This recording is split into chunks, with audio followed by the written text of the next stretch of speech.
Hi everyone, welcome to my channel. So if you watched my last video about the helmet padding, I told you that I'm gonna be getting in the mail my new blue ones, and then I'm gonna be replacing these old ones.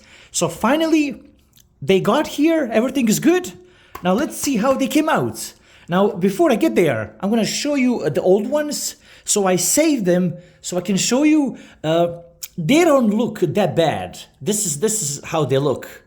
But to be quite honest, they are pretty thin.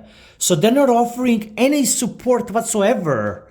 And I'm gonna show you another three. See, this is it. So I'm not gonna bore you with these because they have used me quite well, and I'm gonna just throw them out.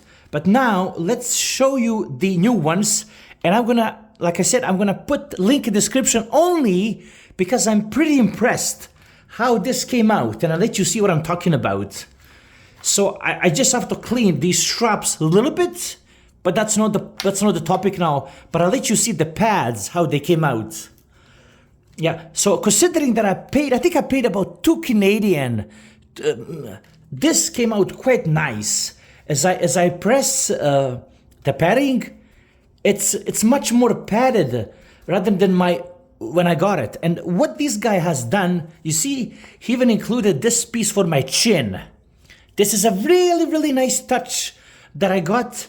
So all I have to do, clean up my straps. They're already good, and I'm all good to go. So what I'm gonna do, because this came out nice, I'm gonna link in the description where you can buy this for a couple of dollars, and anybody can do this. And what's even fascinating, they're gonna even include these Velcros.